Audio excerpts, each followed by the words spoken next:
Welcome to my YouTube channel D Kumar's Mission. Today we discuss about collective noun. आज जो मैं collective noun के बारे में बताएंगे। कलेक्टिव नाउन जो है हिंदी में उसको समूहवाचक संज्ञा कहते हैं, जो गुच्छा में रहता है, कलेक्शन में रहता है। यानी एक गुच्छा या झुंड में जो रहता है उसको बोलते हैं कलेक्टिव नाउन। गुच्छा में या झुंड में जो रहता है कलेक्टिव रूप में उसको बोलते हैं कलेक्टिव नाउन। तो ये महत्वपूर्ण कुछ कलेक्टिव नाउन जो है जो इंग्लिश में के साथ साथ हिंदी में भी बताने जा रहे हैं। सबसे पहले देखिए कि चाबियों को गुच्छा को कहा जाता है ए बंच ऑफ कीज, जबकि उसके बाद सुतली का गोला को कहता है ए बॉल ऑफ स्ट्रिंग। चॉकलेट के पट्टी को कहा जाता है ए बार ऑफ चॉकलेट। औरतों की मंडली को कहा जाता है ए बीवी ऑफ लेडीज। गायकों का झुंड को कहा जाता है ए बैंड ऑफ सिंगर्स। पहाड़ों की श्रृंखला को कहा जाता है ए रेंज ऑफ माउंटेन्स, या ए रेंज या ए चेन ऑफ माउंटेन्स। उसके बाद लोगों की जो भीड़ होता है वो बोलते हैं ए क्राउड ऑफ पीपल। सामानों का पेशन जो कहता है a consignment of goods, a consignment of goods. नाविकों का दल को कहा जाता है ए क्रू ऑफ सेलर्स। टिकटों का समूह को कहता है ए कलेक्शन ऑफ स्टैम्प्स। सिपाहियों का टुकड़ी यानी ए कंपनी ऑफ सोल्जर्स। उसके बाद भाषणों की माला कहा जाता है ए कोर्स ऑफ लेक्चर्स।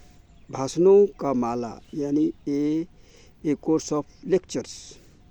यात्रियों का काफिला यानी ए कैरावन ऑफ ट्रेवलर्स। सीढ़ियों का पंक्ति यानी सीढ़ियों का पंक्ति ए फ्लाइट ऑफ स्टार्स। सीढ़ियों का पंक्ति जो हो गया ए फ्लाइट ऑफ स्टार्स। उसके बाद है चिड़िया का झुंड को कहा जाता है ए फ्लॉक ऑफ बर्ड्स। भेड़ों की रेवड़ झुंड में जो रहता है उसको ए फ्लॉक ऑफ शिप कहा जाता है। नावों की बेड़ा को कहा जाता है ए फ्लीट ऑफ बोट्स। द्वीपों का समूह को कहा जाता है ए ग्रुप ऑफ आइलैंड्स। उसी तरह तारों का समूह को कहा जाता है ए ग्रुप ऑफ स्टार्स। उसके बाद मजदूरों का टोली इसको कहा जाता है ए गैंग ऑफ वर्कमैन या लेबरर्स। पेड़ों का समूह को कहा जाता है ए ग्रुप ऑफ ट्रीज। पत्थरों का ढेर को कहा जाता है ए हीप ऑफ स्टोन्स। गायों का झुंड को कहा जाता है ए हर्ड ऑफ काउज। उसके बाद हिरणों का झुंड कहा जाता है ए हर्ड ऑफ डियर। सूअरों का झुंड कहा जाता है ए हर्ड ऑफ स्वाइन। मधुमक्खियों का समूह को कहा जाता है ए हीप ऑफ बीज। रेत का ढेर यानी ए हीप ऑफ सैंड। कूड़े का ढेर का कहा जाता है ए लॉर्ड माउड या गार्बेज कहा जाता है। ए लोड ऑफ माउंड किया जाता है या गार्बेज कहा जाता है या रबिश कहा जाता है। कूड़े को ढेर को कहता है। पशुओं का झुंड को कहा जाता है ए हर्ड ऑफ कैटल। एक डबल रोटी कहा जाता है ए लोफ ऑफ ब्रेड। बहुत सिक्के यानी ए नंबर ऑफ कॉइन्स। पर्यटकों का टल को कहा जाता है ए पार्टी ऑफ टूरिस्ट। कंबलों का ढेर कहा जाता है ए पाइल ऑफ ब्लैंकेट्स। ताश के पत्तों का गड्डी कहा जाता है ए पैक ऑफ कार्ड्स। सुइयों का पैकेट कहा जाता है ए पैकेट ऑफ नीडल्स। उसके बाद धागा की रील को कहा जाए ए रील ऑफ थ्रेड, यानी धागा जिसको बोलता है। ये तो इसको यहाँ धागा दिया है, ये कहा जाता है ए रील ऑफ थ्रेड। धागा की रील यानी धागा की रील भी कह सकते हैं। कागज़ की गोल गड्डी को ए रोल ऑफ पेपर।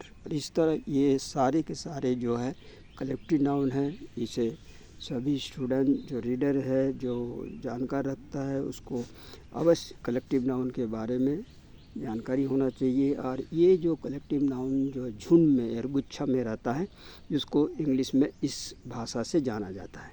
तो ये वीडियो बहुत ही इम्पोर्टेंट होगा, इसलिए सभी स्टूडेंट इसको नोट कर लेंगे। नोट करने के बाद जो है, वॉच करने के बाद जो है, इसे अगर अच्छा लगता है लाइक करेंगे, और अगर अच्छा और ज्ञानवर्धक अगर होता है तो इसको सब्सक्राइब भी करेंगे। इसके लिए सभी दर्शक, सभी स्टूडेंट को, सभी रीडर को बहुत बहुत धन्यवाद देता हूँ।